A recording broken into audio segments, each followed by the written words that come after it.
Como é construído o fim? Quantos gestos e falas dolorosas são necessários para que o copo encha até transbordar? Quanta dor pode ser suportada até que surja a vontade de espatifar o copo na parede? Eita!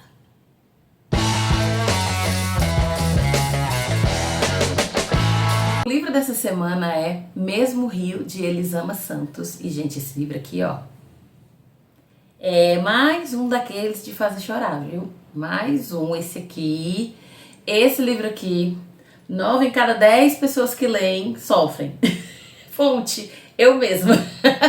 Na verdade é porque a gente leu esse livro aqui no Clube da Manita, né? E quem leu, né? Ou chorou, ou então não chorou, mas quase, sabe? E eu, obviamente, como boa chorona que sou do time das pessoas que choraram. É claro, né? Drama familiar? Ah, minha filha, drama familiar é pra mim. É o tipo de livro que eu já começo a chorar imediatamente, né? Ainda mais quando você se identifica em alguns pontos com algumas coisas do personagem. Mas aqui em Mesmo Rio, a gente não vai ter um personagem só como o narrador, personagem, como grande protagonista da história. Na verdade, eu acho assim, eu acho que essa personagem é protagonista, sim, porém a gente não vê só o ponto de vista dela. Não é aquela coisa de a gente conhece o ponto de vista de uma única pessoa de tudo que aconteceu. A gente conhece o ponto de vista de várias pessoas, porque a gente vai conhecer o ponto de vista dela, da irmã, do irmão, da mãe, do pai, que né, aparece menos, mas também aparece. E isso faz muita diferença para a história. A protagonista, que talvez não seja protagonista, mas pra mim é protagonista, é a Rita, né, que é a filha mais nova de 3 filhos, né? Os pais dela se chamam Maria e Benedito, né? O Benedito também conhecido como Bené, e ela tem 2 irmãos, Lucas, que é o irmão mais velho, e Marília, que é a irmã do meio. A Rita é a mais nova. E desde o início a gente já sabe que a Rita tem um conflito com a mãe dela, né? A gente sabe desde o começo que ela e a mãe têm uma convivência bem conflituosa, e a gente sabe também desde o começo que em um determinado momento elas deixaram de se falar. A Rita deixou de falar com todo mundo da família, né? Saiu de casa, se revoltou, e aí você fica, menino, o que é que terá acontecido, né? Só que a gente não tem só o ponto de vista da Rita, né? A gente tem um ponto de vista de cada um dos personagens. E a gente vai conhecendo um pouco mais desses personagens, e quando a gente conhece eles, a gente entende um pouco o que eles, os comportamentos que eles tinham, sabe? Não que justifique, mas explica, tá? Explicar é diferente de justificar, né? Explica, assim, quando a gente tem uma Rita que fala, a minha mãe fazia isso comigo, a gente tem um momento que foca na mãe, em que a gente entende por que é que a mãe tinha esse comportamento com a Rita. Porque uma das grandes reclamações da Rita nessa história é que a mãe trata os 3 filhos de maneira diferente, tá? Que ela trata o Lucas é o queridinho, o mais velho. A Marília, ela não é tão queridinha quanto o Lucas, mas ela também é muito querida, e a Marília é bem puxa-saco da mãe, né? E a Rita não é querida. Na visão da Rita, a mãe dela não gosta dela, e ela não entende por quê. Ela não entende por quê, ela não entende por que que a mãe trata o Lucas e a Marília de um jeito e trata ela de outro. Aí a gente já vem com aquela reflexão, né, que eu acho que é uma coisa que todo mundo que tem irmão já pensou em algum momento na vida, né? Tipo, por que que a nossa mãe ou o nosso pai gosta mais de um, gosta mais de outro, né? Eu não posso falar enquanto mãe, que eu não sou mãe, mas eu posso falar enquanto filha, né? E eu conheço... É tipo assim, gente, eu não sei se é possível você amar da mesma forma todos os filhos igualmente. Mas sempre tem um querido. Não vem dizer que não tem um preferido, não, porque tem, tá? Eu sei quem é o preferido da minha avó, eu sei quem é o preferido da minha mãe, eu sei quem é o preferido do meu pai, eu sei que tem, tá? Na família do meu marido, eu sei quem é o preferido da mãe dele, eu sei quem é o preferido da mãe da minha amiga, sabe? A gente percebe. Às vezes a gente demora um pouco pra perceber, outras vezes não demora tanto porque é muito perceptível. E a Rita não é a preferida da mãe dela. E daí isso já é uma questão que já mexe um pouco com a gente, porque A pessoa que se sente nesse papel de não sou a preferida já vai começar a se identificar aqui com a Rita. Só que, como eu falei, a gente não tem só o ponto de vista da Rita. Quando a gente tem o ponto de vista da Maria, mãe, a gente entende por que a Maria faz essa distinção. E sim, ela faz essa distinção, tá? Quando a gente tem o ponto de vista da Marília, a gente entende por que a Marília tem um comportamento X e por que a Marília condena o comportamento da Rita. Quando a gente tem o ponto de vista do Lucas, a gente entende por que é que o Lucas não entende o comportamento das irmãs, mas ele prefere ser uma pessoa omissa, sabe? Então, essa rede, essa história, ela vai se conectando e a gente começa a entender como se deram os acontecimentos até o fatídico dia em que a Rita disse: não quero mais. Quando a Rita resolveu encerrar completamente a história dela com aquela família.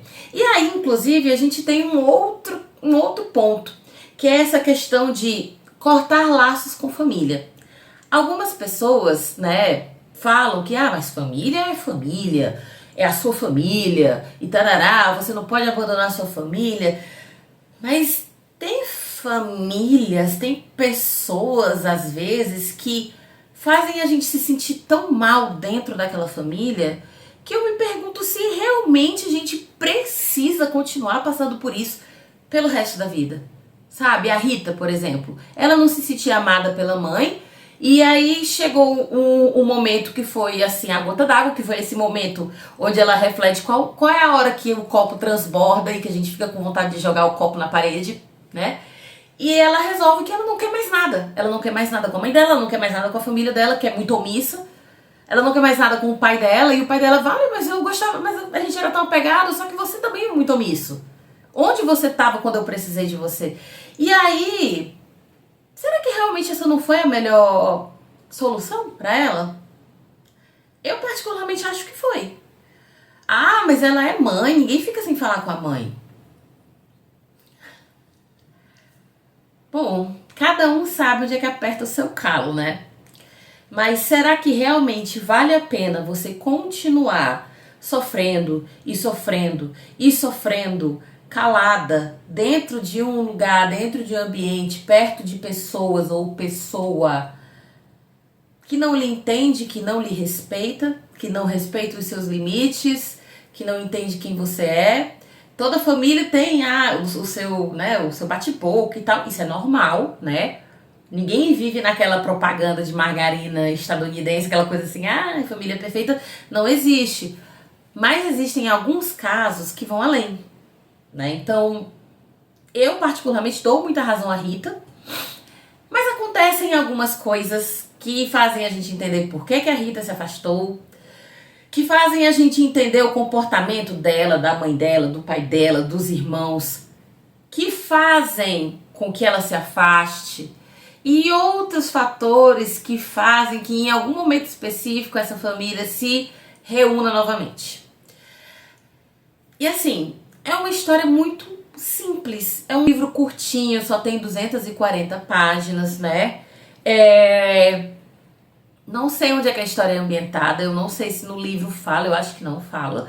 A gente só sabe que é uma família negra, mas é uma família negra que o pai trabalhava, a mãe tem formação também e tal. Os filhos, eles têm uma condição favorável e tal. Mas isso é só um detalhe, né? Porque o que a gente está focando aqui no livro é a relação entre a família. E principalmente, por que é que algumas pessoas se comportam daquela maneira e elas escolhem continuar daquela forma? Será que elas escolhem continuar dessa forma? Será que a pessoa percebe que está agindo errado, mas ela não sabe agir de outra forma? Será que a pessoa percebe que está agindo errado, mas ela não sabe pedir desculpa? Será que é melhor se afastar em vez de pedir perdão? Ou em vez de perdoar? Tem muitas reflexões. É um livro bem curtinho, mas tem muitas reflexões. E eu chorei muito em alguns momentos específicos, que eu me identifiquei em alguns momentos.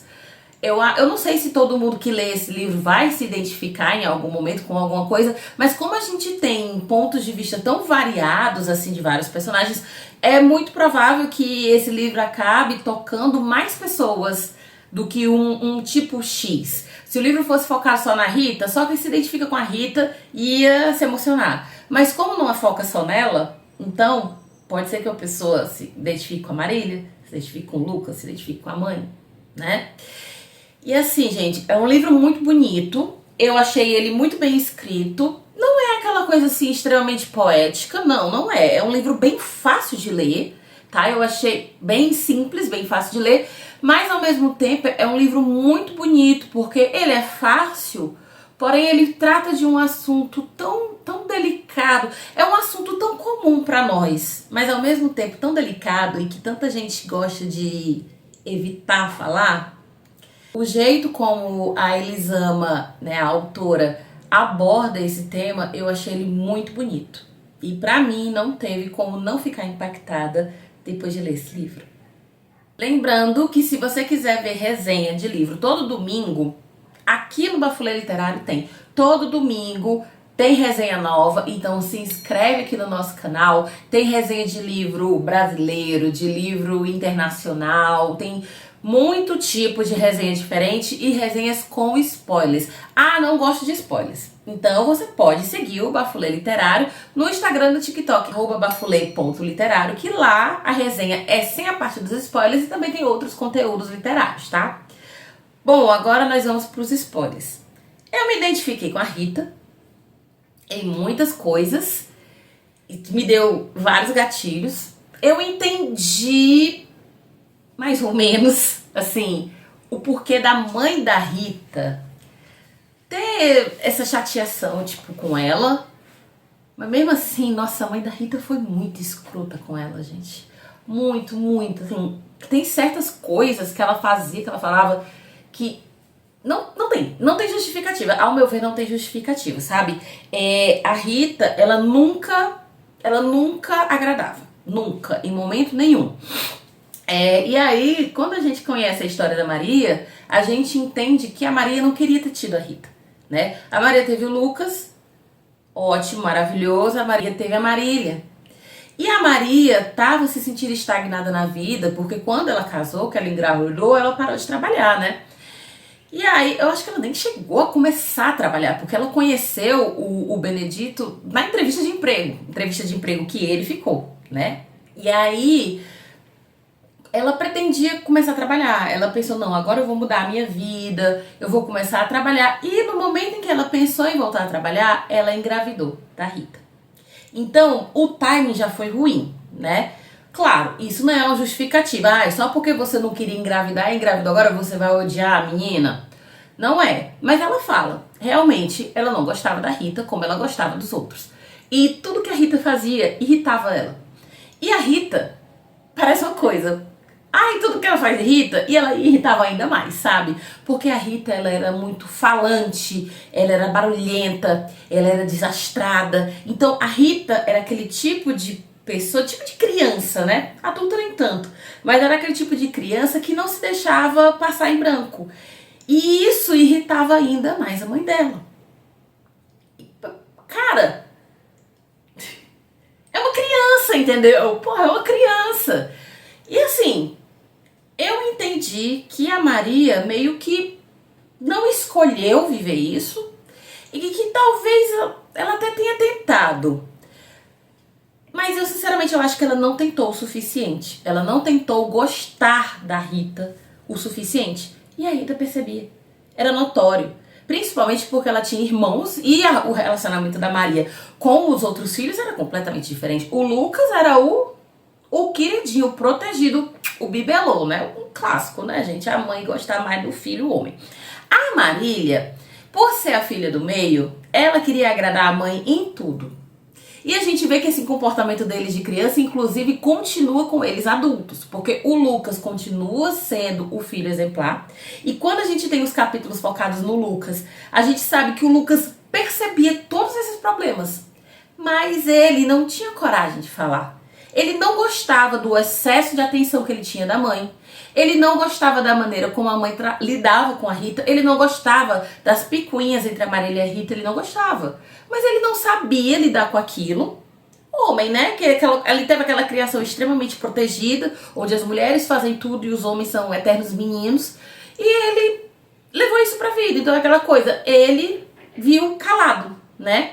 Que é um comportamento muito parecido com o comportamento do pai, porque tem um trecho que foca no Benedito, né? No Bené, que é menor, mas tem esse momento em que inclusive ele fala de como é que era a relação dos pais dele, que o pai dele era extremamente violento, que o pai dele batia na mãe dele e tal. Então ele pensava da seguinte forma: só em eu não ser igual ao meu pai, eu já tô sendo, ó, ótimo. Mas não tava. A Maria sentia falta de certas coisas. Os filhos sentiam falta de certas coisas, sabe? E a Rita, que não tinha o amor da Maria, era mais apegada ao pai, né? Eles tinham esse apego. Só que esse pai via tudo calado. Ele via a Maria brigando, batendo na Rita, toda aquela confusão, e ele não intervia, ele não falava nada. Na cabeça dele, ele pensava: eu não vou intervir porque ela sabe o que está fazendo. Ao mesmo tempo que é cômodo, assim como o filho dele, é cômodo ficar nessa posição de deixa, eu não tenho nada a ver com isso, eu não vou me meter, né? Mas, poxa, ele era o pai, ele com certeza podia se meter, né? Porque se ele não ia se meter, quem que ia se meter, né? E ao mesmo tempo ele tinha aquela visão de tipo: eu sou um bom pai, eu sou um bom marido, eu não maltrato a minha mulher, eu não maltrato os meus filhos, eu sou trabalhador, eu compro tudo que eles precisam, eu compro tudo que a minha mulher precisa, então eu já estou fazendo o meu trabalho. Na visão dele, ele estava bem, estava tudo ok, mas não estava tudo ok. Não tava, entendeu? E é por isso, inclusive, que a Rita deixa de falar com ele também. E eu fiquei com muita dó dele, de verdade, quando ele pensa: poxa, por que a Rita parou de falar comigo? Eu sei que o problema dela era com a mãe, mas ela era tão apegada a mim. Mas ao mesmo tempo, meu senhor, o senhor não fez nada. O senhor viu essa pobre sofrendo calada aí direto, nem tão calada assim, né? E não fez nada. Ela se irritou com o senhor também. Infelizmente, né? Essa é a realidade. A gente tem a Marília. Nossa, Marília, muito chata. Marília, como toda boa filha do meio, não estou generalizando os filhos do meio, não sou filha do meio, não sei como é, que eu sou filha mais velha, mas Marília, como toda boa filha do meio, quer suprir a falta de alguma coisa. Ela queria ser perfeita, então ela ajudava a mãe dela em tudo, ela concordava com a mãe dela em tudo, e ela era essa menina perfeita. E daí, por ela ser tão perfeita, a situação com a Rita ainda era pior, porque tudo que a Rita fazia, ela dizia assim: ó, por que você não faz como a Marília? Que é assim, assim, assim. Porque a Marília anda arrumada, porque a Marília ajeita o cabelo, porque a Marília é mais educada, enquanto a Rita não queria usar os vestidos que a mãe dava, ela queria usar as roupinhas mais confortáveis dela, não queria fazer os penteados no cabelo, gostava de brincar, derrubava coisa, era mais estabanada. E aí ficava sempre essa eterna comparação. A Marília, desde criança, ela sempre foi muito controladora, ela sempre foi muito tensa, e ela se tornou uma adulta assim, controladora e tensa. Eu fiquei também com um pouco de pena, mas ao mesmo tempo achei ela uma chata, mas normal, né? Mas ela é uma chata porque, tipo, sabe? Pra ela tinha que ser aquilo ali pra poder a mãe dela gostar dela. Era aquela coisa: a minha mãe só viu o Lucas, então eu preciso ser a perfeição pra ela me ver. E a Rita não queria ser a perfeição e nem tentou, né? Vamos ser sinceros. Então a Marília, ela se tornou uma adulta muito tensa, ela é muito tensa, ela era muito bonita, ela era muito inteligente e tal, mas ela era extremamente tensa, extremamente controladora. A cena da ceia de Natal que vai ter, ai nossa, ela briga com todo mundo e tal, não sei o que. Só que ao mesmo tempo eu penso assim: gente, eu já vi tanta gente parecida com a Marília, inclusive em alguns aspectos eu pareço com a Marília. Apesar de eu me identificar com a Rita, teve algumas coisas que eu me identifiquei com ela também. E a Marília é uma chata, mas eu me identifiquei. Sempre tem aquela pessoa da família que é a pessoa que tem que organizar, é a pessoa que não pode perder as estribeiras, é aquela pessoa que enquanto todo mundo tá se acabando, alguém tem que ser o responsável, tem que ser aquele que vai engolir o choro e vai resolver os problemas. E essa pessoa era a Marília. Mas essa pessoa também sofre. E quem é que vê o sofrimento dela? E aí, pra finalizar, tem a Rita. Realmente, depois da famigerada cena da ceia de Natal, né? Em que ela corta laços para sempre com a mãe. Que ela foi, inclusive, toda empolgada porque ela descobriu que estava grávida, né? Do namorado. E eles iam casar e tal. E ela toda feliz, levou um doce, fez um doce, levou. E desde a hora que ela pisou lá, a mãe dela já começou a falar mal. Falou mal dela, falou mal da roupa dela, disse que ela tava gorda, que é uma coisa que ela falava muito da Rita. Falou mal do doce. Ah, não precisava ter trazido doce, a Marília fez. Ah, não precisava ter feito isso, a Marília trouxe. E ela, sabe? E aí ela não aguenta mais, tem o estopim dela. E eu não tirei a razão da Rita. Acho que talvez ela tenha exagerado um pouco em cortar a relação totalmente com a família. Acho, mas aí é cada um por si, né? Cada um sabe como é que se cura dos seus problemas. E foi assim que a Rita se curou. Ela se afastou completamente de todo mundo. Então, na visão do Lucas, ela era corajosa, apesar do Lucas sentir saudade dela. Na visão da Marília, ela era egoísta, porque ela teve a coragem de largar a mãe, né? E eles precisam ter esse reencontro porque a mãe está com câncer, né? E ela está com câncer terminal, realmente ela não tem mais, né, salvação. E aí a Marília liga, entra em contato com a Rita. Rita, por favor, venha pra cá, né? Venha, mamãe, tá? Uma última. E tá aí você pensa assim, poxa, foi preciso chegar a isso pra Rita poder se reconciliar, entre aspas, com a mãe? Infelizmente foi preciso. Acho que há quem leia esse livro e acho que a Rita foi muito exagerada. Eu não acho.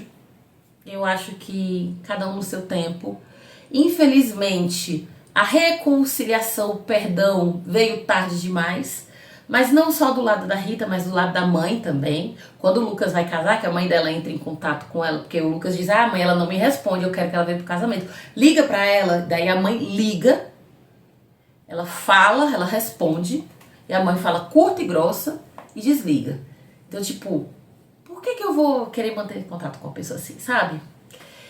E é muito triste saber que foi preciso chegar a esse ponto da mãe estar à beira da morte para poder a família se reunir de novo. É muito pesado. Quando eles estão reunidos lá, rola uma briga homérica entre os três irmãos, que é o momento em que eles falam tudo que tá entalado aqui na garganta há 30 e tantos anos. E aí você pensa que é um livro de ficção que não é nem um pouco distante da vida real. E eu acho que isso faz doer ainda mais. Uma conversa teria resolvido muita coisa. Mas na teoria é fácil, né? Na teoria é muito fácil a gente chegar pra alguém e dizer assim, ai gente, vocês precisam conversar pra se resolver. Eu mesma, eu sei que eu precisaria conversar com várias pessoas para resolver diversos mal-entendidos dentro da minha família, mas a gente faz o que? A gente se cala. A gente só se cala e engole, ou então não engole, e explode, corta laços, ou não corta, mas fica guardando a mágoa pro resto da vida. Porque na teoria é muito bom. Ai, conversa, faz terapia, resolve tudo. A Rita fez terapia. Mas na prática, a Rita fez terapia e conseguiu resolver de certa forma o lado dela. Inclusive, ela é casada com o boy dela, acho que é Yuri o nome. Ela tem o filhinho dela, ela tem um relacionamento muito bom com ele. Inclusive, a gente vê que ela faz de tudo pra ser uma pessoa completamente diferente da mãe dela, né? Mas ela só conseguiu isso porque, primeiro, ela fez terapia. Segundo, ela se saiu daquele ambiente tóxico. Seria tão bom se a gente não precisasse fazer isso, né? Mas a vida não é desse jeito. Não é a gente que decide, não são os outros que decidem, sei lá, as coisas parecem que elas só acontecem. Algumas coisas parecem que, tipo assim, ah, se você tomasse a atitude, mas não é fácil tomar certas atitudes. Às vezes a gente só quer deixar pra lá, como o pai ou o Lucas faziam, por exemplo. É difícil. E para finalizar essa parte com spoilers, eu vou ler um outro trecho muito bonito desse livro, que é um trecho que é uma fala que a Rita tem, né? Ela fala sobre o famigerado Natal, né? E aquela fala que teve no comecinho do vídeo também foi a Rita que falou, tá? E aí eu vou ler essa parte e deixar aqui para reflexão. Aquele seria o último Natal em que todos estavam juntos. O que aconteceria se a vida, generosamente, nos desse pequenas dicas sobre o que nos espera no futuro? O que mudaria se todos soubessem que nada permaneceria igual? Aproveitariam um pouco mais a companhia, os olhares, os toques, os instantes? Então, o nosso livro da semana é Mesmo Rio, de Elisama Santos.